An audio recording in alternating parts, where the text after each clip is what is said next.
As I say every week, good morning everyone. I send out the lesson via email to the members of the church. So if you would like to receive that, you can kind of just nudge the person on your left or to your right.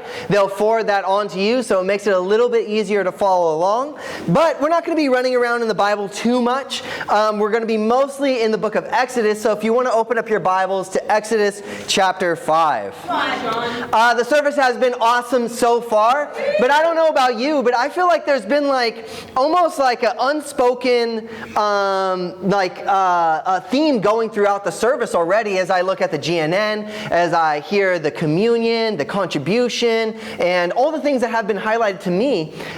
Even my lesson today is going to be on this topic. It was really cool what God is doing. But even throughout the GNN, I just saw like perseverance, right? Even what Jason Woody was talking about, he's like, never, never, never give up. Yeah. You know, what's actually pretty cool, the 2013 class of ICCM that he was talking about, I was in that class. Wow. You know, and I was trying to look for my long hair and everything in there, but in the photo, but I was in that class. And, you know, it's so awesome to see what Jason Woody had been doing in his life, because this guy, it didn't just happen for him. Yeah. Sometimes we can look at somebody like that and go, man, I want this. You know, I wish I was where he was. I wish I had his strength. But actually, to be honest, I was a great friend of Jason Woody. He struggled a lot. Mainly because he had to disciple me when I was super prideful. And he struggled through that, and he grew through it. And it's awesome to see where God has put him now. Come on, God. You know, whenever we hear the word perseverance, though, it's one of those words that make you think, this is going to suck. This is going to hurt. Right? The word perseverance isn't always a word that's dedicated to good things. It's a thing that you have to fight through and struggle through. It's kind of like when a doctor tells you you're about to feel some pressure. Right? When a doctor tells you that, buckle up, because pain is coming your way. Doctors don't like to say you're going to face pain. They say you're just going to face some pressure. You know, you don't persevere through things that require joy, or that have joy. You don't persevere through a wedding. You know, you don't persevere through your birthday. You don't persevere through easy things. You persevere through difficult things. Yeah. Perseverance is also one of those words that's going to make you think, this is going to take a while. Right? You don't persevere just through a moment. It takes a while. It's kind of like when someone says that they're going to be there in a minute. Right? You never know that they're going to be there in a minute. You know, I've learned a lot of things being here in New Zealand. A few different things. I always heard that there was something called African time. You know, I lived in Sydney. There's a lot of Africans there as well. But when I came over here, I learned what Islander time is. And it's a whole nother level. See, African time, they'll say, I'll be there in 5 minutes. And I'm like, okay, I'll see you in 30. Right? But Islander time, it's a whole nother thing. I literally had somebody call me one time, and I was saying, hey man, are you close? And he was like, hey, I'm with Chris, and Chris is our friend here. And I was like, Chris is sitting next to me. I was like, no, you're not, you know? Like, he's like, oh, I'll be there in 10 minutes, you know? So not only did he say that he's going to be there earlier, he actually told me where he was expected to be. And I'm like, what the heck are you talking about, right? That's like a whole nother level right there. And we can all do that, right? When someone says, hey, can you hold this for 2 seconds? We do the stupid thing and go, 1, 2, right? We count down, even when someone says, I'll be there in 2 minutes, and we're like, 3 minutes, they're past, and we do all that stupid things. But we do the same thing when the Bible calls us to persevere through something. We do that same countdown. We go, God, okay, I'm counting down. How long do I have to? You have to persevere a little bit longer. What does a little bit longer mean, God? I'm counting down now. See, regardless of how we feel about this word perseverance or struggle or whatever, we are always in our lives going to face a choice in our lives where we're going to, do I continue or do I stop? Do I continue to fight on, or do I call it quits? How we decide, that is going to ultimately result in either defeat or victory in our lives. To persevere means to be consistent in effort, not consistent in victory. Consistent in effort. So my title of my lesson this morning is Victory Through Perseverance. Go, buddy. Victory through perseverance. And we're going to be mainly following the story of Moses. And for those who are unfamiliar with Moses, he was pretty much the leader that God was raising up to really take out the nation of Israel, God's people, out of slavery from the Egyptians and into the promised land. And that's who Moses is, and that's who we're going to be talking about this morning. But point number one is a man who knew the cost. A man who knew the cost. As if by enchantment, Moses comes out of nowhere, materializing it from Egypt. After 40 years in exile, Israel has been in slavery. And he comes out of nowhere, resolved in God's given commission to liberate Israel, performing signs that had convinced the elders and the people of Israel, this is the man that God is using. You know, excitement about Moses resurrected dreams that had been long buried by sorrow and unanswered prayers. You would have seen a whole generation, 40 years. You know, most of us aren't even that old yet. You know, that means your whole life you would have been in slavery. That's all you would have known about. And now Moses has come. And now they're excited. They're like, whoa, this is going to be awesome. You know, have you ever seen, or have you ever got like uneasy because things were going too well? You know, like this is weird. Like, you know, it's kind of like sometimes us as a membership or as a church, we'll go and share our faith on the street. And sometimes we'll talk to people, and a lot of times we get rejected. No, I'm too busy, whatever. But occasionally we'll run into somebody and go, what, a Bible study? What, church? Of course. Please, let me come. And then, don't you ever just get a little bit weird? Like, well, calm down, like, you know. Like, I was looking for somebody like you, but now I feel uncomfortable giving you my number. You know, like the reverse roles, right? We get a little bit kind of uneasy when things are going too well. Let's look at the first interaction with Pharaoh that Moses has. So everyone's excited. Here are God's people. Here's God's leader. How is this going to react? How's this going to go? Exodus chapter 5, verse 1 through 14. We'll have a bit of reading here. After Moses and Aaron went to Pharaoh and said, this is what the Lord, the God of Israel says, let my people go, so that they may hold a festival to me in the wilderness. Pharaoh said, who is the Lord, that I shall obey him and let Israel go? I do not know the Lord, and I will not let Israel go. And they said, the God of the Hebrews has met with us. And now let us take a 3-day journey into the wilderness to offer sacrifices to the Lord our God. Or he will strike us with plagues or with the sword. But the king of Egypt said, Moses and Aaron, why are you talking to the people, why are you taking the people away from their labor? Get back to your work. Then Pharaoh said, look, the people of the land are now numerous, and they are stopping them from working, and you are stopping them from working. The same day Pharaoh gave this order to the slave drivers and the overseers in charge of the people. You are no longer to supply the people with straw for making bricks. Let them go and gather their own straw, but require them to make the same number of bricks as before. Don't reduce the quota. They are lazy. That is why they are crying out, let us go and sacrifice to our God. Make the work harder for the people so that they will keep on working and pay no attention to lies. Then the slave drivers and the overseers went out and said to the people, this is what the Pharaoh said, I will not give you any more straw.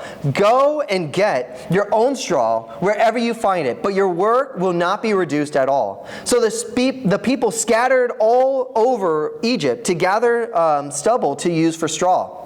The slave drivers kept pressing them, saying, complete your work required of you for each day, just when you had the straw.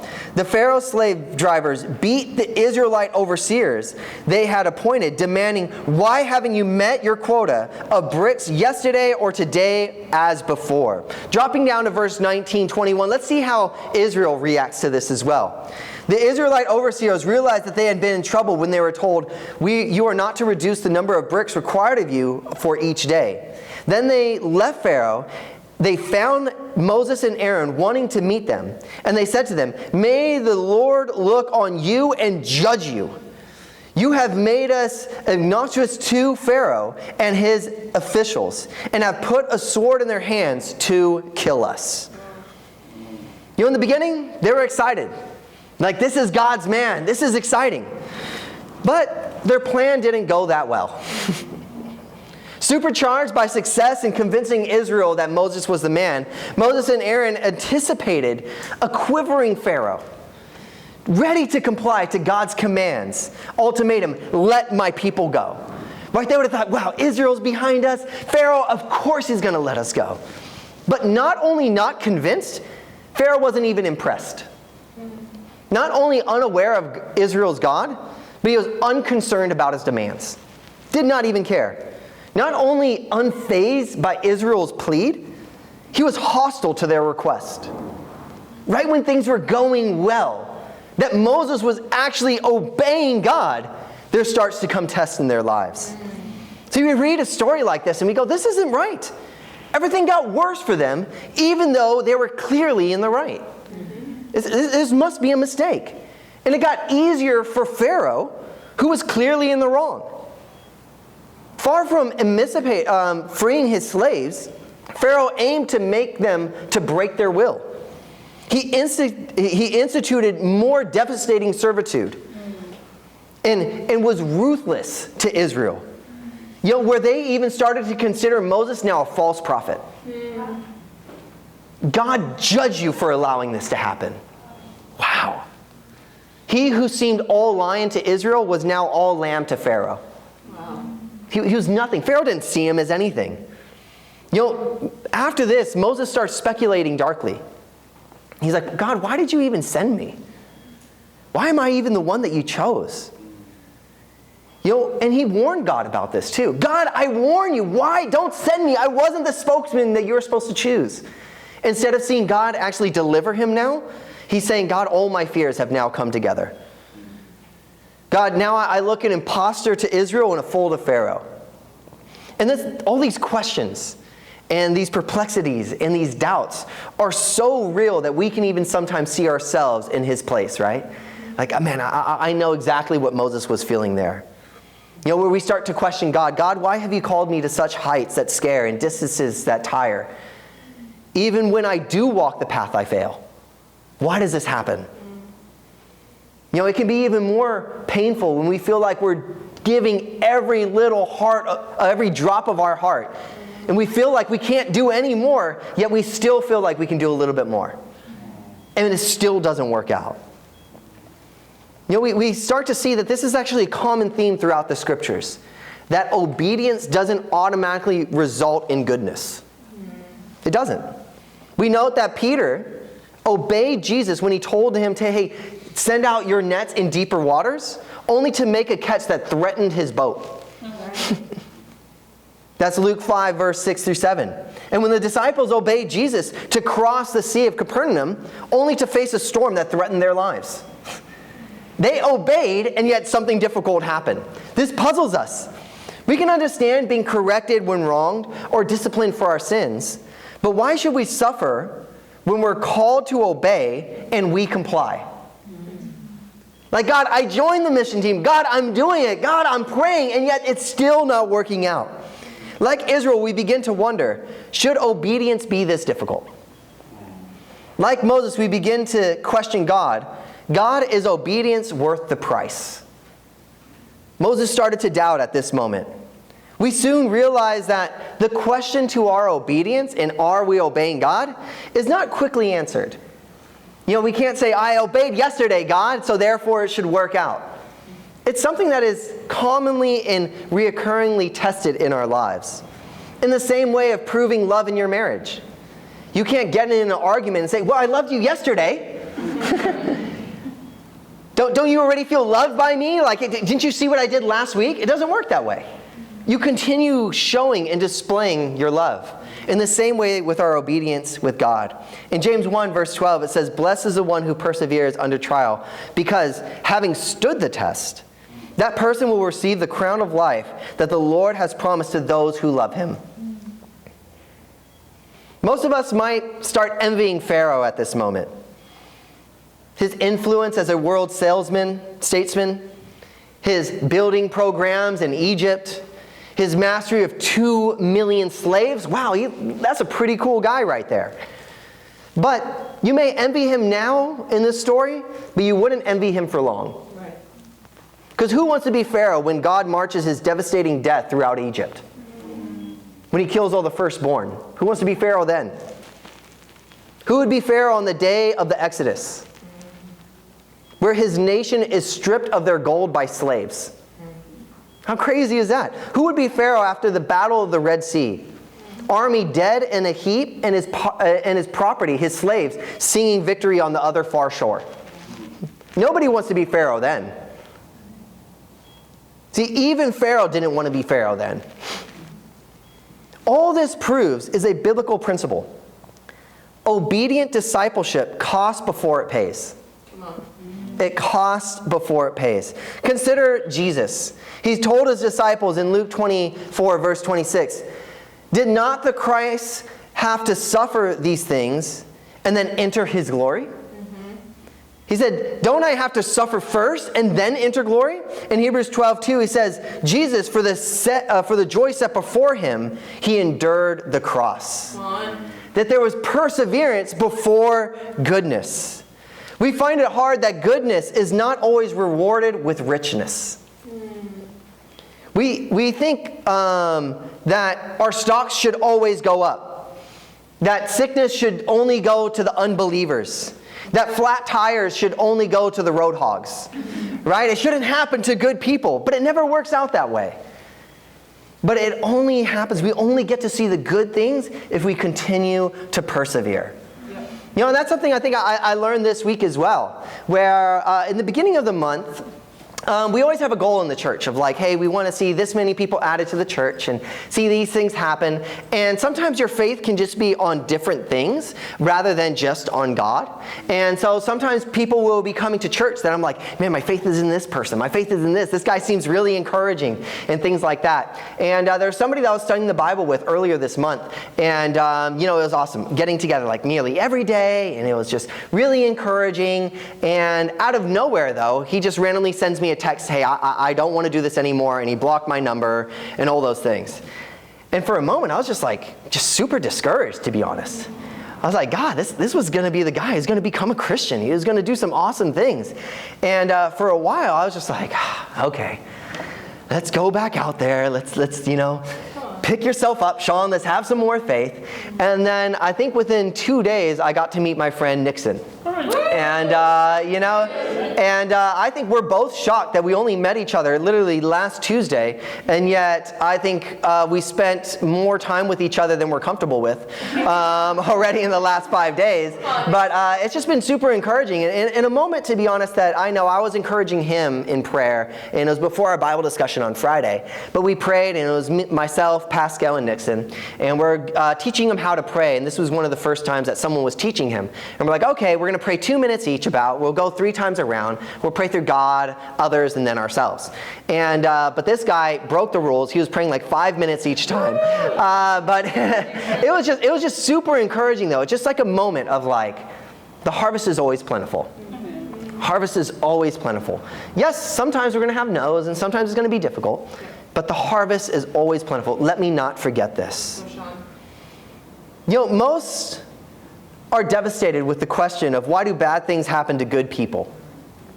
We question that all the time. Yet, to be honest, the opposite is usually the reality. That the people that are doing the good things most of the time face the bad things. That it's the difficulties. But it's awesome because we have to see this differently. We have to change our perspective. Is that we are the ones that are getting tested the most. We are the ones getting strengthened the most.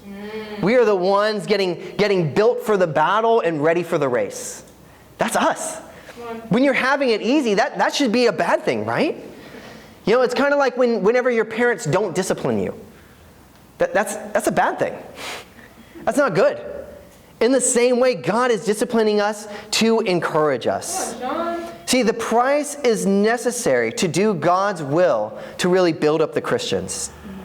See, that's the ongoing challenges for us all. To look past the burdens of discipleship or obedience, to look past that and look towards the benefits that they provide. Love the cost and love the purchase. Because whenever somebody buys something quite cheap, they're actually more excited about how much it costs rather than what they got. right? Sometimes you'll see somebody walk into the church and be like, oh, wow, that's a nice jacket. They don't even care about the jacket. They're just like, I bought it for $5, right? They don't even care about like what they actually got. You know, my mom would do that all the time. She can be a little bit of a pack rat. I love her. But she'll bring home some random things. It's like, you know, she'll bring home like a baby seat for a car. I'm like, is my siblings like pregnant? She's like, no, but it was just super cheap. We don't need that, you know? And so our garage is just filled with random things. It's quite funny. But, you know, that's what we should be excited about discipleship, actually. Yeah.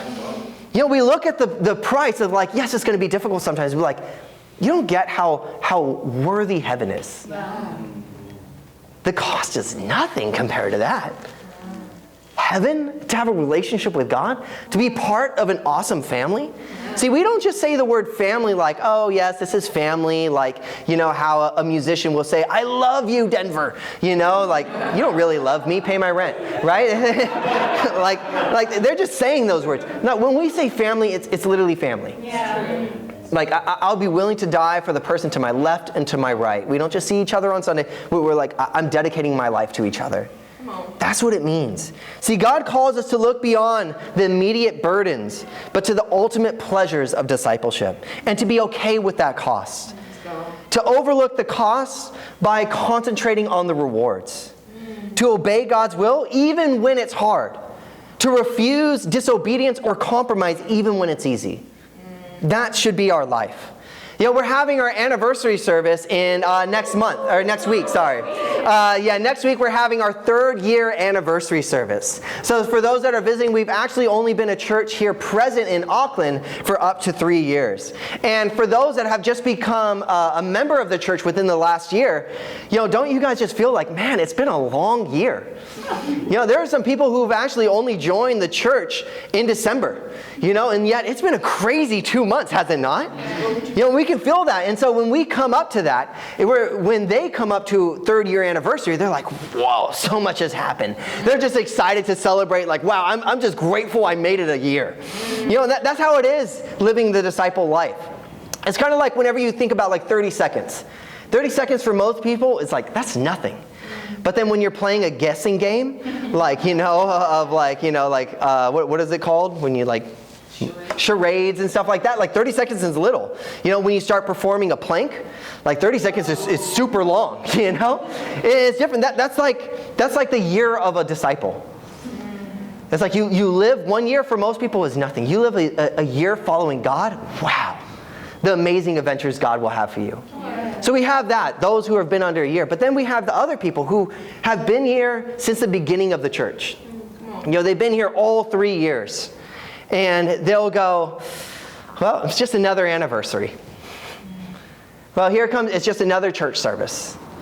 You know, sometimes people have been here since the beginning of the church service, and they had the goals and the dreams of like, I'm coming here to plant the church, to be fruitful, to make things happen, to build God's kingdom.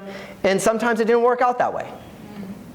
You know, some of us still haven't been as fruitful as we hope to be. And do you think of another 3rd year anniversary as, oh, this is just another year, or this is the year? Come on. How do we see it? Do we see it as the rewards, or just another year to persevere? You know, I really did love the GNN this morning. It was really encouraging. I think people have already highlighted it, but I think there's so many great stories about perseverance that was just highlighted to us. You know, we think about the person who was baptized last May, and he was the one who pointed out to his dad, hey, you don't understand now, but you too will become a disciple. Yeah. That didn't just happen the next month. Yeah. We also heard a little bit that the dad was persecuting him, telling him not to do that. Right, that was months and months of studying out the Bible, of still going to church. When his dad said, are you still going to that cult? Are you still going there? And yet his dad got baptized. How awesome is that? We heard about in the church, whether the sister was from Russia or Ukraine, she was studying the Bible for 2 years. For 2 years. You know, we've heard of stories of people studying the Bible for 5 years. There'll be people that we met when we first planted the church here in Auckland 3 years ago that won't get baptized until 3 years from now. The only question is, are you going to persevere to see that miracle? Let's go, Sean. Come on. That's the only question. See, righteousness eventually leads to success. Evil eventually leads to failure. Christians sometimes do good, and nothing but bad happens. So they conclude goodness doesn't pay. The unsaved do wrong, and nothing but good happens. So they conclude evil doesn't cost much. But untrue on both accounts. Evil costs and righteousness always pays. Though neither may be immediate, it's always going to happen. See, we must persevere till victory. God calls us to a victorious life, not a pamperous life. It's going to be hard sometimes. It's going to take that. But are we going to persevere? You know, for some of us, we have the goals of bringing the most people we've ever brought to church next week. And in 1 week, some of us have hit some good goals. We're like, yes, I found a lot of people. Some of us haven't found anybody. Are we going to persevere? Are we going to hold down the faith? Are we going to keep going? My challenge is that knowing that salvation is by grace, while discipleship is by works, it should help us to understand that we should refuse to weigh obedience against the cost. We shouldn't ever go, is this worth it? Is this command worth it? We should never weigh them to each other, or let the degree of pain suffered or the amount gain received ever determine our involvement in God's will. Is this reward enough? Or if I sin and nobody finds out, is that good enough? No. We should always understand that the reward is better than the cost. Point number 2 is the man who knew no compromise. See, Moses couldn't be gloried with all the credit, actually, as he continues to emancipate the slaves from Egypt. Because his big brother Aaron, or his brother Aaron, was alongside him the whole time. Pharaoh was given the chance to surrender to God peacefully, but he had a heart that restricted or was hard to the request. And that's why he didn't really give into it at all. But throughout all the plagues that were given to Egypt, in the beginning, Aaron was the one who was doing the plagues. Aaron was the one who was actually speaking to Pharaoh, and he was the one who was bringing forth the plagues. Aaron changed his staff into a snake, brought forth the plague of the blood, the frogs, and the gnats. So it wasn't all just Moses the one doing it. Yeah, but by the 4th plague, we start to see really a decline in Aaron's involvement in the scriptures. See, 22 times his name comes up in chapter 7 and 8 of Exodus, and is displayed when it's talking to Pharaoh and doing the plagues. Aaron actually comes up a lot. Yet it's decreased to 7 times by the end of the plagues. Wow. Aaron starts to have less of an involvement. Moses starts to take the lead role in bringing forth the plagues, as well as to speaking to Moses. You know, something that he feared, speaking to Pharaoh, something that he feared most of all. See, to persevere doesn't only mean to continue the course, or to chart the course, but as well as to not lose speed. That's what it means to persevere. It doesn't mean I'm just showing up. It means continue to have zeal and faith. There is no such thing as a half-hearted dreamer. You cannot dream for God in half measures. See, we all wish that we can change the world in our pajamas. Start a life-changing day after 10 a.m. Declare our love through text. Right? We all wish it was just a little bit easier. But we find out that the world requires a lot more than that. See, Moses starts to take the lead, and I believe for good reason. Because Pharaoh starts to give a little bit into the demands. He actually starts to budge a bit as the plagues start to increase in devastation. He starts to give the Israelites a little bit of wiggle room. But there was no compromise in Moses. Look here in Exodus 10, 8 through 11. Let's go, Sean. Come on. Then Moses and Aaron were brought back to Pharaoh. Go worship the Lord your God, he said. But tell me who will be going. See, Moses starts to answer here. Moses answered, we will go with our young and our old, with our sons and our daughters, and with our flocks and herds, because we are to celebrate a festival to the Lord. Moses said, the Lord be with you, if I let you go, along with your women and children. Clearly you are bent on evil. No. Have only the men go and worship the Lord, since that's what you have been asking for." Then Moses and Aaron were driven out of Pharaoh's presence. So Pharaoh's saying, "Okay, I'll let you go this time, but only the men, not the women, not the children." Yet Moses, we're going to see, does not give into that compromise. It continues, Exodus chapter 10, verse 24 through 29. Then Pharaoh summoned Moses and said, "Go worship the Lord. Even your women and children may go now." He's like, "Okay, I'm giving you even more room. Only leave your flocks and herds behind." But Moses said, "You must allow us to have sacrifices and burnt offerings to present to the Lord our God. Our livestock too must go with us. Not a hoof is to be left behind." How crazy is that? He's like, even one of the things get cut off or whatever, he's like, we're bringing that leg with us. Nothing's going to be left behind. We have to use some of them to worshiping in the Lord our God. And until we get there, we will not know what we are to use to worship the Lord. But the Lord hardened Pharaoh's heart, and he was not willing to let them go. Pharaoh said to Moses, "Get out of my sight. Make sure you do not appear before me again. The day you see my face, you will die." It's awesome that we see here that Moses didn't just persevere, but he continued to have an uncompromised heart. He did not lose faith or conviction in his perseverance. He never lost speed. Even to have that conviction, we're not just leaving behind like a dot or anything. We can't even leave behind like the sheep. We got to bring every single person to worship God. That was awesome that Moses just had that conviction. See, victory was going to come in full or nothing at all. He was not going to have a half victory for God. There's nothing that taints wins or victory more than compromise itself. When people will say, "Hey, I'll come to God, but I don't know about every Wednesday or every Friday. I just only want to come Sundays." Do I really have to do that much? Can't there just be a little bit of wiggle room? See, it's in the details that we compromise. Do we have to go to every church service? Do we have to share our faith with every single person? Must we get open with every sin in our lives? Do we have to love every single person in the church? But this guy's weird. Do every single person, are you sure? Must we give so much money to the cause? Do we have to be responsible for the islands? Are you sure? Galatians 6:9 says, "Let us not become weary in doing good. For at the proper time, we will reap a harvest if we do not give up." A person with convictions not just knows what he believes or where he's going or why he's doing it, but he understands that this belief is not just, I hold it in my heart, but it's completely in his actions and in his thoughts. Convictions are not something that can be forced on an individual. We can't convince you to live this life. We can't tell you how encouraged we are of living it, and hopefully that inspires you. You have to build your own convictions.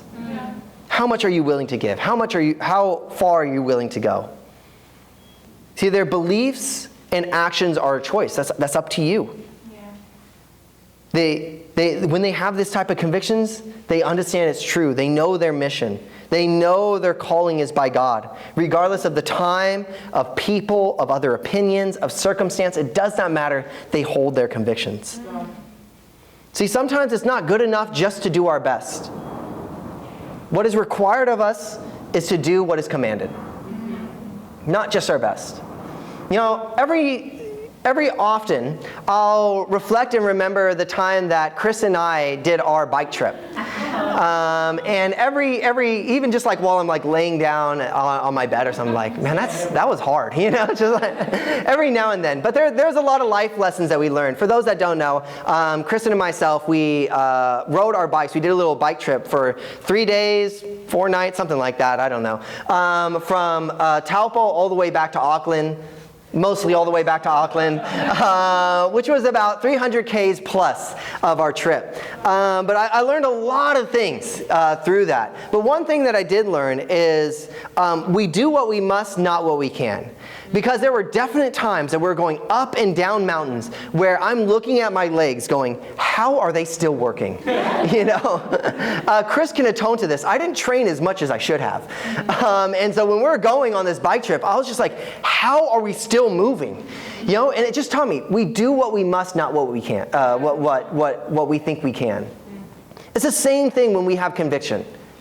You go, I do what I must, not what I think I can. You'll start to feel yourself really living on the strength of God when you have that type of conviction. Because you'll go, I've gone past what I can do. I've gone past my level of strength. I've gone past my level of belief. God, only you can work through me now. Yeah. And that happens when you start to have conviction.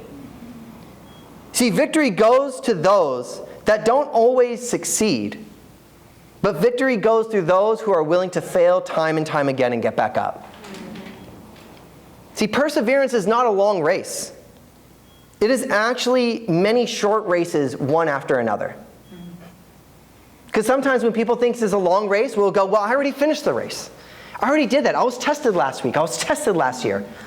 No, it's races after over and over again. My last challenge is do not compromise on your path to victory. Have enough fight in you to never stop short of your aim. And that's only by relying on God and looking at how Jesus faced the cross. See, perseverance, it's one of those words where right when we hear it, we can feel a lot about it. Maybe we think about things that we're currently going through. We think about, okay, I got to persevere through my job. I got to persevere in my relationship status. I got to persevere through this. I got to persevere through that. We were already thinking of a circumstance where we're like, I don't want to. But we have to see that this is an awesome opportunity to rely on God's strength. Yeah. To have no compromise in our heart. Because in Romans chapter 5, verse 3 through 4, it tells us this. Not only so, but we also glory in our sufferings. Because we know that suffering produces perseverance. Perseverance, character, and character, hope. And hope does not put us to shame, because God's love has been poured out into our hearts through the Holy Spirit, who has been given to us. Guys, I want us to encourage us as we do approach our 3rd year anniversary that, there are going to be many more years. There's going to be many more tests. There's going to be many more things. But as we continue to face one year after another, 1 week after another, 1 day after another, we continue to have this heart of perseverance and continue to rely on God. Thank you very much.